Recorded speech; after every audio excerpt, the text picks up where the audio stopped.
పరిశుద్ధ ఆదివారమున మరి పరిశుద్ధ గురించి సమాధాన పుణ్యస్థలం అంటే దేవుడిని ప్రజలకును సమాధానం.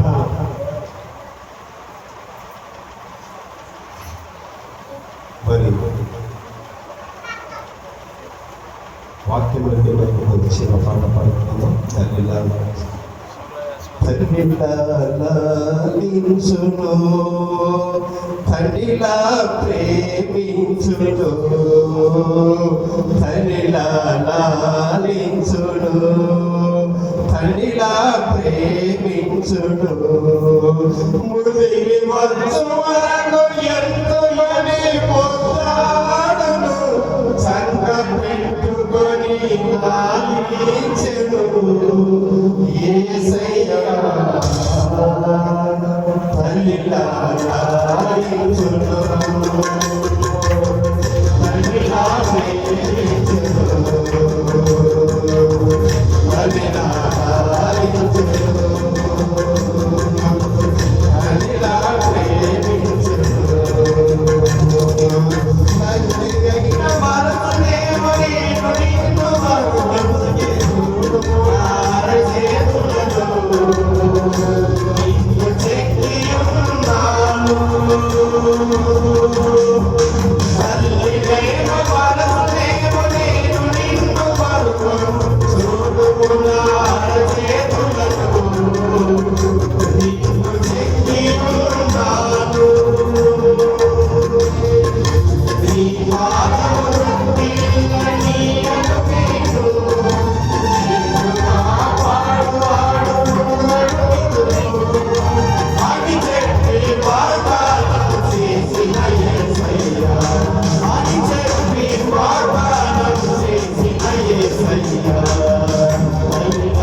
ఒక 10 నిమిషాలు చెప్పి నేను సాగిస్తాను. పరిశుద్ధాత్ముడైన మా దేవ, సర్వాధికారమైన మా తండ్రి, నీవు మా ఎడల దయాదక్షిణము కలిగి మా జీవితంలో ప్రభువా మరొక శుభదినాన్ని మాకు ఇచ్చినందుకు నీకు వేలాది వేల స్తోత్రాలు, వందనాలు.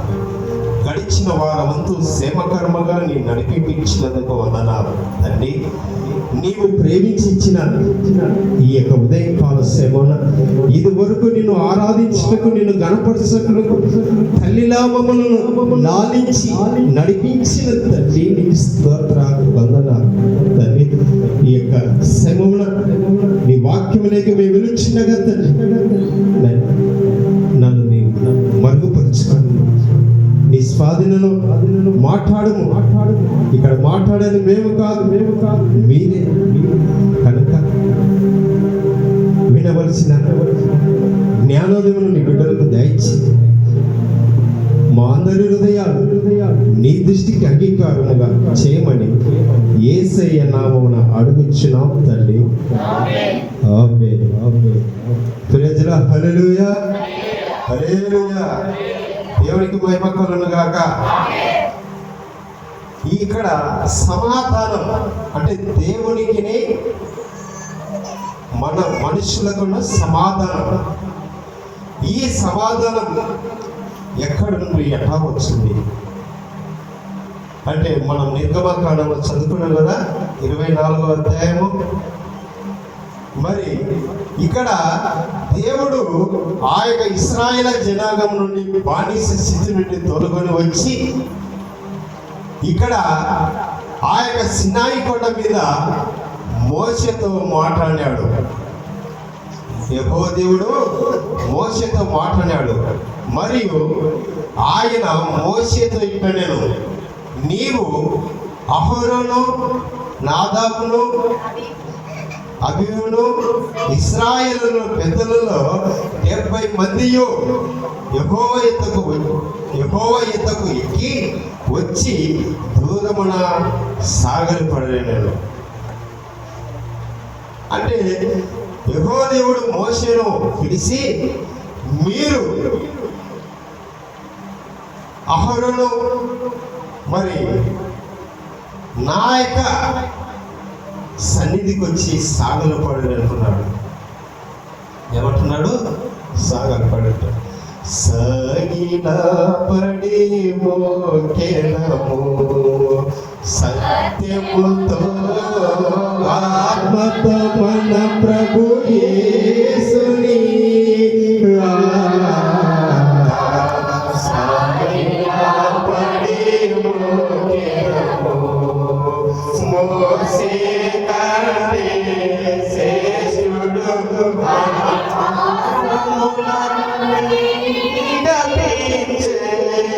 మోసే కంటే శ్రేష్ఠుడు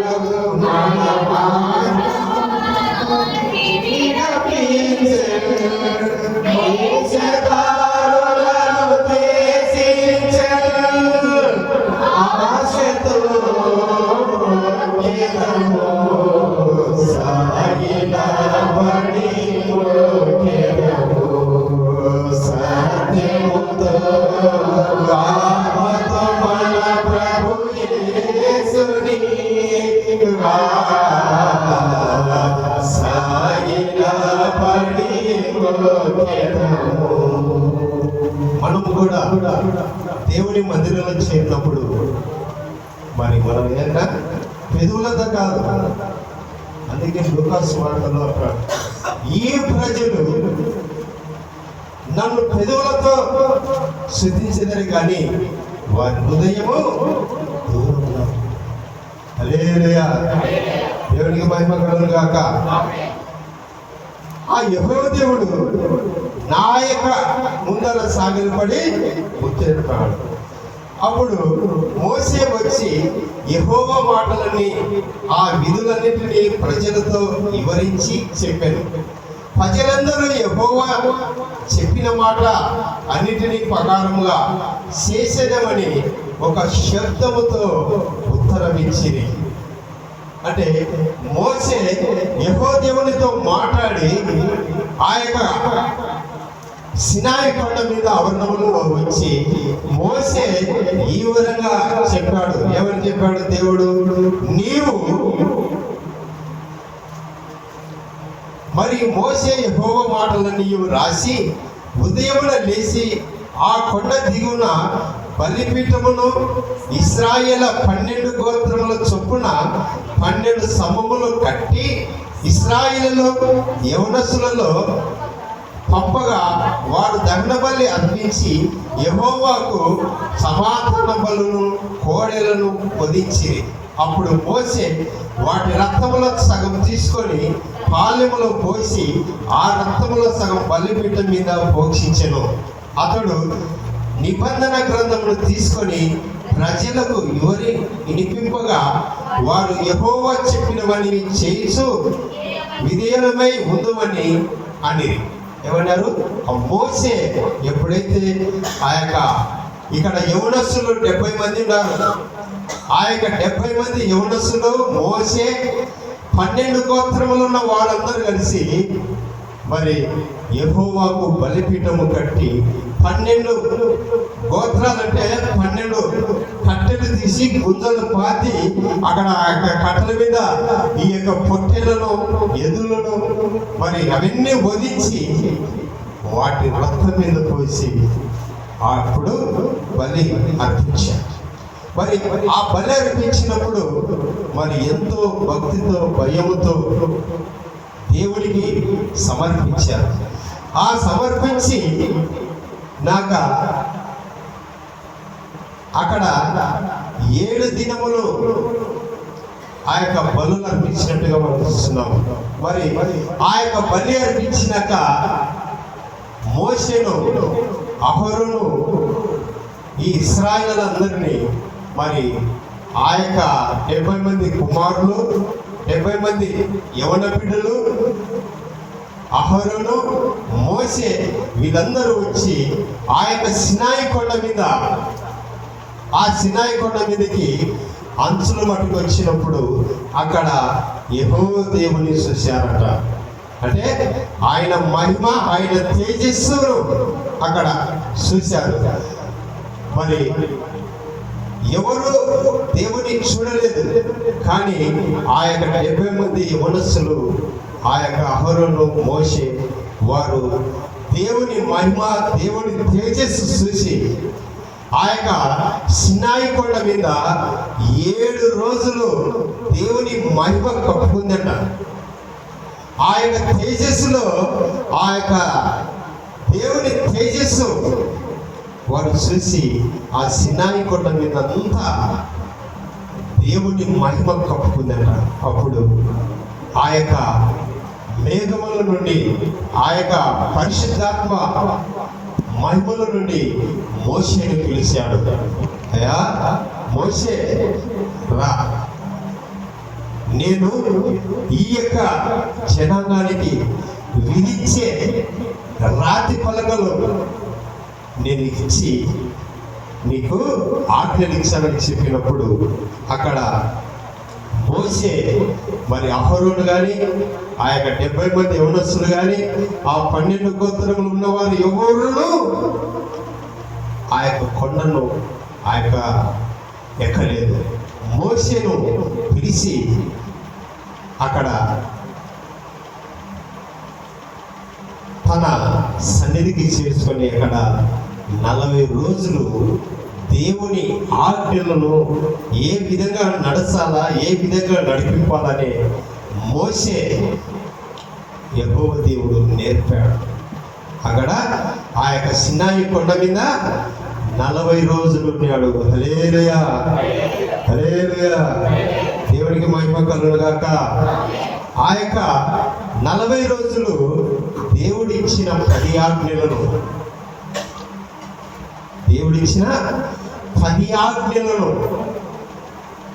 మరి దేవుడు ఆ యొక్క మోషేకి తెలిపి అక్కడ దేవుని ఆజ్ఞానుసారముగా నడిచాలా, దేవుని చిత్తానుసారమైన జీవితం జీవించాలని చెప్పి మోషేకు యెహోవా దేవుడికి చెప్పాడు. ఆ మోషే వచ్చి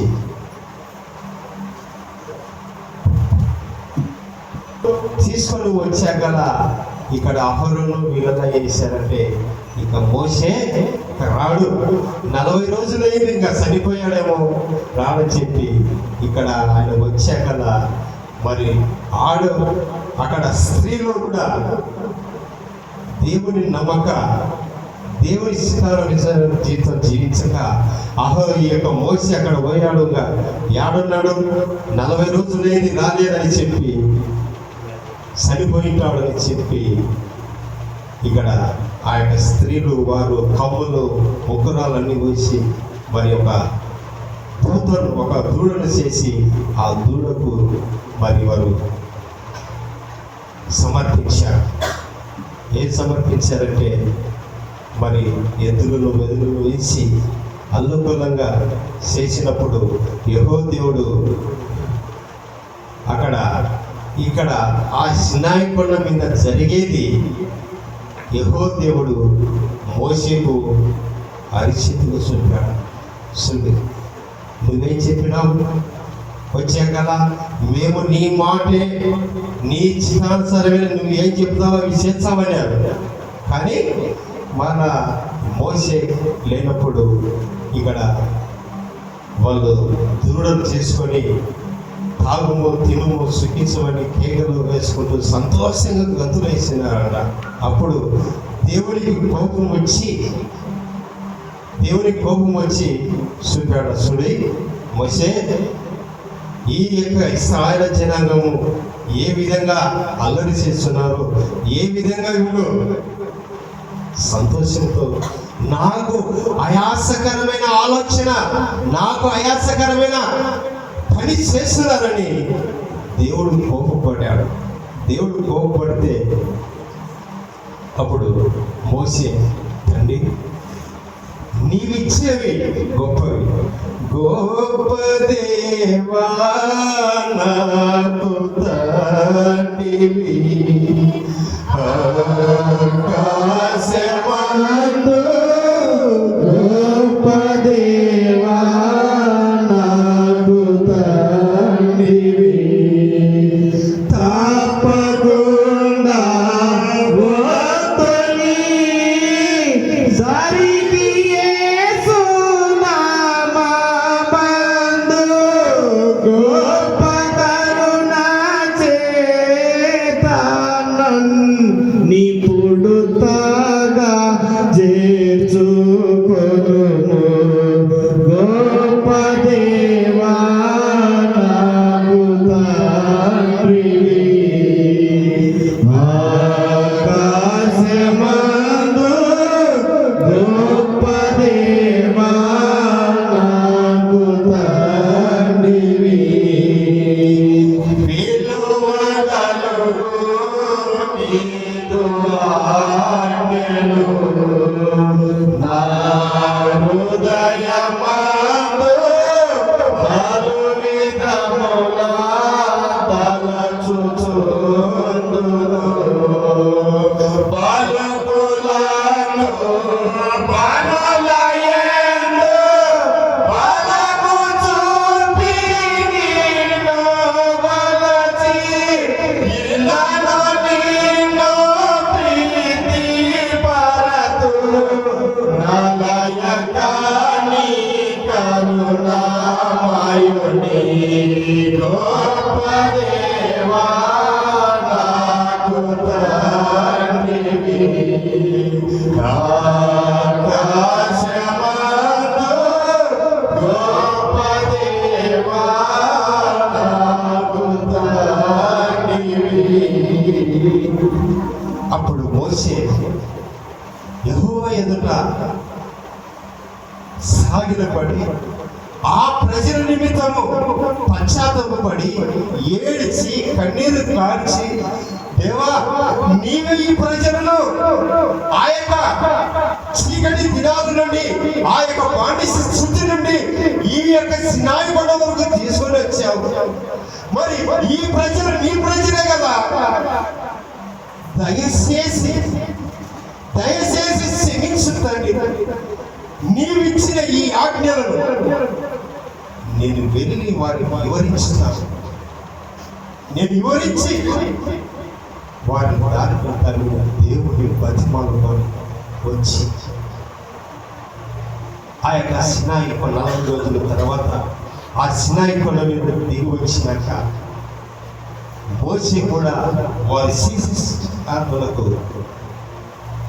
మోషే కూడా యెహోవా దేవుడు రాసిన రాతి పలుకలను విసిరిపారయ్యాడు. అంటే వారు చేసే అల్లరికి, వారు చేసే దేవునికి ఆయాసకరమైన ఆలోచన చేసినందుకే రాతి పలుకలు కూడా విసిరేసి పైగిపోయారు.